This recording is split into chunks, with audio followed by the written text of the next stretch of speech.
had resolved not to go to London, but to cross the country to Portsmouth, and thence to embark for Havre. I preferred this plan principally because I dreaded to see again those places in which I had enjoyed a few moments of tranquillity with my beloved Clerval. I thought with horror of seeing again those persons whom we had been accustomed to visit together, and who might make inquiries concerning an event, the very remembrance of which made me again feel the pang I endured when I gazed of his lifeless form in the inn at. As for my father, his desires and exertions were bounded to the again seeing me restored to health and peace of mind. His tenderness and attentions were unremitting. My grief and gloom was obstinate, but he would not despair. Sometimes he thought that I felt deeply the degradation of being obliged to answer a charge of murder, and he endeavored to prove to me the futility of pride. "Alas, my father," said I, "how little do you know me. Human beings, their feelings and passions, would indeed be degraded if such a wretch as I felt pride. Justine, poor unhappy Justine, was as innocent as I, and she suffered the same charge. She died for it, and I am the cause of this. I murdered her. William, Justine, and Henry, they all died by my hands." My father had often during my imprisonment heard me make the same assertion.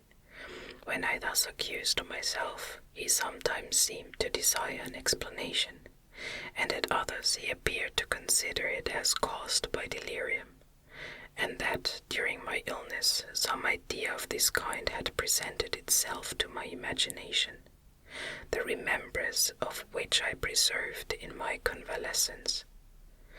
I avoided explanation, and maintained a continual silence concerning the wretch I had created.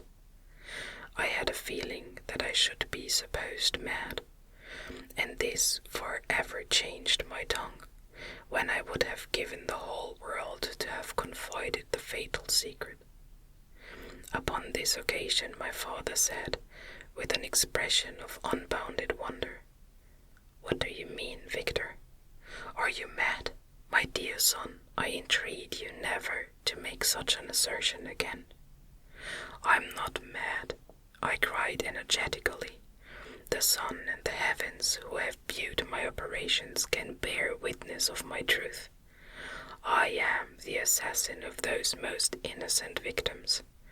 They died by my machinations. 1,000 times would I have shed my own blood, drop by drop, to have saved their lives. But I could not, my father. Indeed, I could not sacrifice the whole human race." The conclusion of this speech convinced my father that my ideas were deranged, and he instantly changed the subject of our conversation, and endeavored to alter the course of my thoughts. He wished as much as possible to obliterate the memory of the scenes that had taken place in Ireland, and never alluded to them, or suffered me to speak of my misfortunes. As time passed away, I became more calm.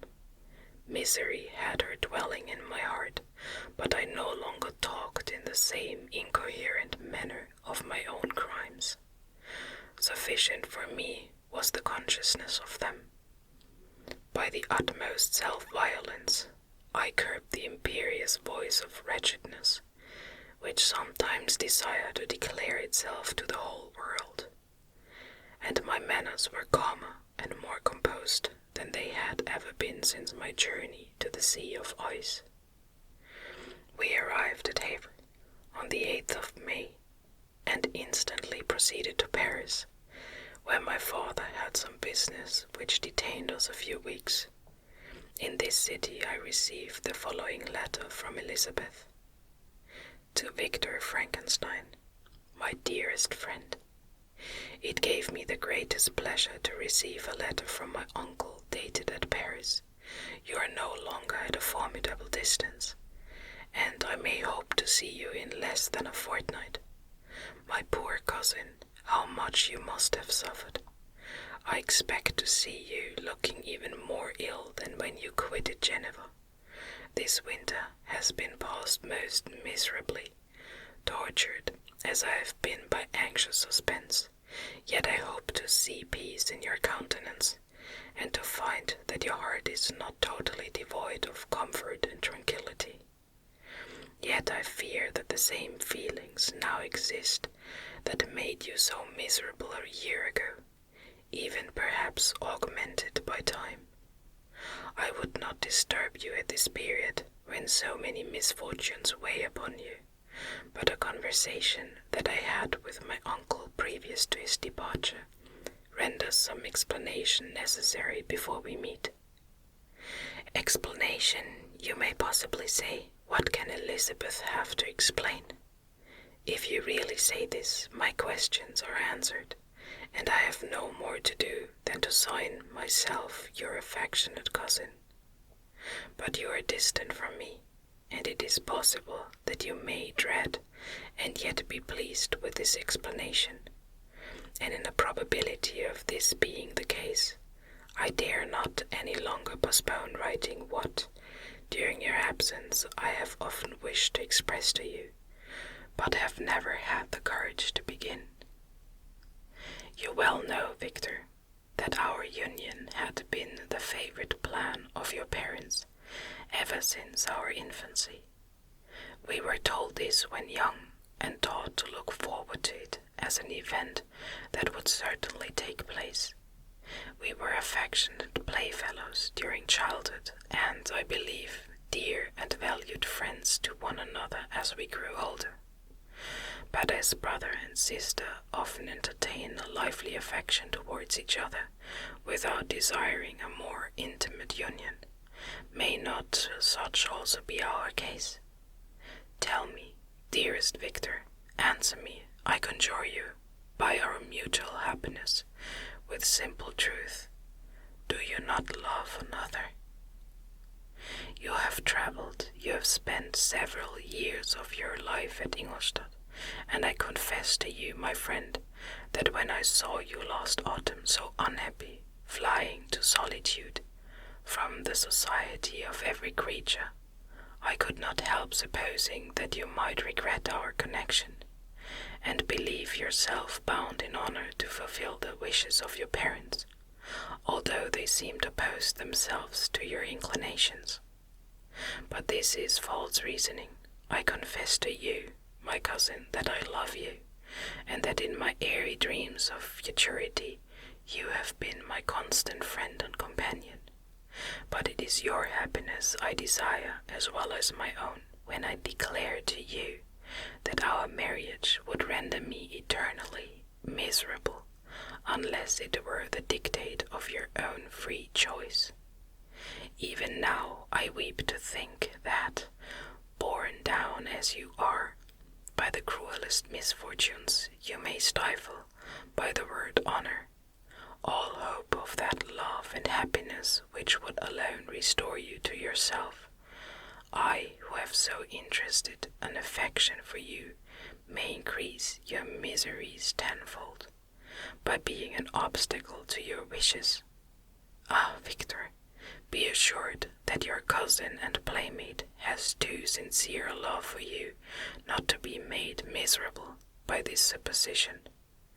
Be happy, my friend, and if you obey me in this one request, remain satisfied that nothing on earth will have the power to interrupt my tranquillity. Do not let this letter disturb you. Do not answer it tomorrow or the next day, or even until you come, if it will give you pain. My uncle will send me news of your health, and if I see but one smile on your lips when we meet, occasioned by this or any other exertion of mine, I shall need no other happiness. Elizabeth Lavenza. Geneva, May 18th. This letter revived in my memory what I had before forgotten, for the threat of the fiend. I will be with you on your wedding night. Such was my sentence, and on that night would the demon employ every art to destroy me and tear me from the glimpse of happiness which promised partly to console my sufferings. On that night he had determined to consummate his crimes by my death. Well, be it so. A deadly struggle would then assuredly take place, in which, if he was victorious, I should be at peace, and his power over me be at an end. If he were vanquished, I should be a free man. Alas, what freedom! Such as the peasant enjoys when his family have been massacred before his eyes, his cottage burned, his lands laid waste, and he is turned adrift, homeless, penniless, and alone, but free. Such would be my liberty, except that in my Elizabeth I possessed a treasure, alas balanced by those horrors of remorse and guilt, which would pursue me until death. Sweet and beloved Elizabeth, I read and re-read her letter, and some softened feelings stole into my heart, and dared to whisper paradisical dreams of love and joy, but the apple was already eaten, and the angel's arm bared to drive me from all hope. Yet I would die to make her happy. If the monster executed his threat, death was inevitable. Yet again I considered whether my marriage would hasten my fate. My destruction might indeed arrive a few months sooner, but if my torturer should suspect that I postponed it, influenced by his menaces, he would surely find other and perhaps more dreadful means of revenge.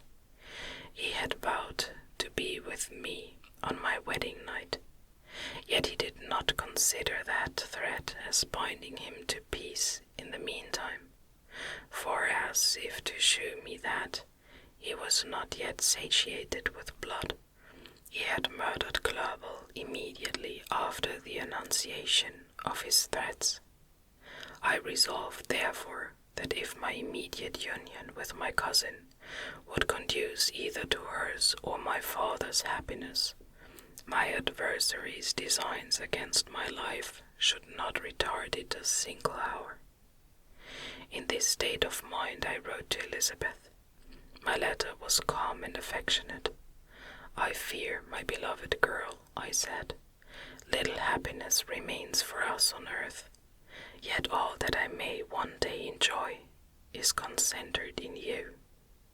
Chase away your idle fears. To you alone do I consecrate my life, and my endeavors for contentment. I have one secret, Elizabeth, a dreadful one. When revealed to you, it will chill your frame with horror, and then, far from being surprised at my misery, you will only wonder that I survive what I have endured. I will confide this tale of misery and terror to you the day after our marriage shall take place. For, my sweet cousin, there must be perfect confidence between us. But until then, I conjure you, do not mention or allude to it. This I most earnestly entreat, and I know you will comply. In about a week after the arrival of Elizabeth's letter, we returned to Geneva. My cousin welcomed me with warm affection, yet tears were in her eyes, as she beheld my emaciated frame and feverish cheeks. I saw a change in her also. She was thinner, and had lost much of that heavenly vivacity that had before charmed me, but her gentleness and soft looks of compassion made her a more fit companion for one blasted and miserable as I was. The tranquillity which I now enjoyed did not endure. Memory brought madness with it, and when I thought on what had passed, a real insanity possessed me. Sometimes I was furious and burned with rage, sometimes low and despondent. I neither spoke or looked, but sat motionless, bewildered by the multitude of miseries that overcame me. Elizabeth alone had the power to draw me from these fits. Her gentle voice would soothe me when transported by passion, and inspire me with human feelings when sunk in torpor. She wept with me and for me. When reason returned, she would remonstrate and endeavor to inspire me with resignation. Ah, it is well for the unfortunate to be resigned, but for the guilty there is no peace. The agonies of remorse poison the luxury there is otherwise, sometimes found in indulging the excess of grief. Soon after my arrival, my father spoke of my immediate marriage with my cousin. I remained silent. Have you then some other attachment? None on earth. I love Elizabeth, and look forward to our union with delight. Let the day therefore be fixed, and on it I will consecrate myself in life or death to the happiness of my cousin. My dear Victor, do not speak thus. Heavy misfortunes have befallen us, but let us only cling closer to what remains, and transfer our love for those whom we have lost to those who yet live. Our circle will be small, but bound close by the ties of affection and mutual misfortune. And when time shall have softened your despair, new and dear objects of care will be born to replace those of whom we have been so cruelly deprived. Such were the lessons of my father, but to me the remembrance of the thread returned, nor can you wonder that omnipotent as the fiend had yet been in his deeds of blood, I should almost regard him as invincible, and that when he had pronounced the words, "I shall be with you on your wedding night," I should regard the threatened fate as unavoidable. But death was no evil to me, if the loss of Elizabeth were balanced with it, and I, therefore, with a contented and even cheerful countenance, agreed with my father that if my cousin would consent, the ceremony should take place in 10 days, and thus put, as I imagined, the seal to my fate. Great God! If for one instant I had thought what might be the hellish intention of my fiendish adversary, I would rather have banished myself forever from my native country, and wandered a friendless outcast over the earth, than have consented to this miserable marriage. But, as if possessed of magic powers, the monster had blinded me to his real intentions, and when I thought that I prepared only my own death, I hastened that of a far dearer victim. As the period fixed for our marriage drew nearer, whether from cowardice or prophetic feeling, I felt my heart sink within me, but I concealed my feelings by an appearance of hilarity that brought smiles and joy to the countenance of my father, but hardly deceived the ever-watchful and nice eye of Elizabeth. She looked forward to our union with placid contentment, not unmingled with a little fear which past misfortunes had impressed, that what now appeared certain and tangible happiness might soon dissipate into an airy dream, and leave no trace but deep and everlasting regret. Preparations were made for the event, congratulatory visits were received, and all wore a smiling appearance. I shut up as well as I could in my own heart the anxiety that preyed there, and entered with seeming earnestness into the plans of my father, although they might only serve as the decorations of my tragedy. A house was purchased for us near Colony, by which we should enjoy the pleasures of the country, and yet be so near Geneva as to see my father every day, who would still reside within the walls, for the benefit of Ernest, that he might follow his studies at the schools. In the meantime, I took every precaution to defend my person, in case the fiend should openly attack me. I carried pistols and a dagger constantly about me, and was ever on the watch to prevent artifice, and by these means gained a greater degree of tranquillity.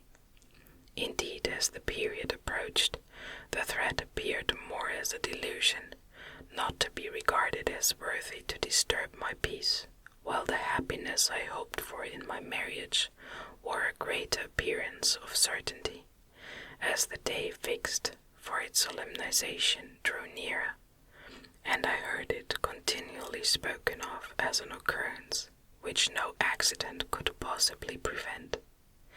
Elizabeth seemed happy. My tranquil demeanor contributed greatly to calm her mind, but on the day that was to fulfill my wishes and my destiny, she was melancholy, and a presentiment of evil pervaded her, and perhaps also she thought of the dreadful secret which I had promised to reveal to her the following day. My father was in the meantime overjoyed, and, in the bustle of preparation, only observed in the melancholy of his niece the diffidence of a bride. After the ceremony was performed, a large party assembled at my father's, but it was agreed that Elizabeth and I should pass the afternoon and night at Evian, and return to Colony in the next morning. As the day was fair and the wind favorable, we resolved to go by water. Those were the last moments of my life during which I enjoyed the feeling of happiness. We passed rapidly along. The sun was hot, but we were sheltered from its rays by a kind of canopy, while we enjoyed the beauty of the scene, sometimes on one side of the lake, where we saw Mont Salève, the pleasant banks of Montalegre, and at a distance surmounting all the beautiful Mont Blanc, and the assemblage of snowy mountains that in vain endeavored to emulate her. Sometimes coasting the opposite banks, we saw the mighty Jura opposing its dark side to the ambition that would quit its native country, and an almost insurmountable barrier to the invader who should wish to enslave it. I took the hand of Elizabeth. "You are sorrowful, my love. Ah, if you knew what I have suffered and what I may yet endure, you would endeavor to let me taste the quiet and freedom from despair that this one day at least permits me to enjoy." "Be happy, my dear Victor," replied Elizabeth. "There is, I hope, nothing to distress you, and be assured that if a lovely joy is not painted in my face, my heart is contented. Something whispers to me not to depend too much on the prospect that is open before us, but I will not listen to such a sinister voice. Observe how fast we move along, and how the clouds, which sometimes obscure and sometimes rise above the dome of Mont Blanc, render this scene of beauty still more interesting. Look also at the innumerable fish that are swimming in the clear waters, where we can distinguish every pebble that lies at the bottom. What a divine day! How happy and serene all nature appears!" Thus Elizabeth endeavored to divert her thoughts and mine from all reflection upon melancholy subjects, but her temper was fluctuating. Joy for a few instants shone in her eyes, but it continually gave place to distraction and reverie. The sun sunk lower in the heavens, we passed the river Drance, and observed its path through the chasms of the higher and the glens of the lower hills. The Alps here come closer to the lake, and we approached the amphitheatre of mountains which forms its eastern boundary. The spire of Evian shone under the woods that surrounded it, and the range of mountain above mountain by which it was overhung. The wind, which had hitherto carried us along with amazing rapidity, sunk at sunset to a light breeze. The soft air just ruffled the water and caused a pleasant motion among the trees as we approached the shore, from which it wafted the most delightful scent of flowers and hay. The sun sunk beneath the horizon as we landed, and as I touched the shore, I felt those cares and fears revive, which soon were to clasp me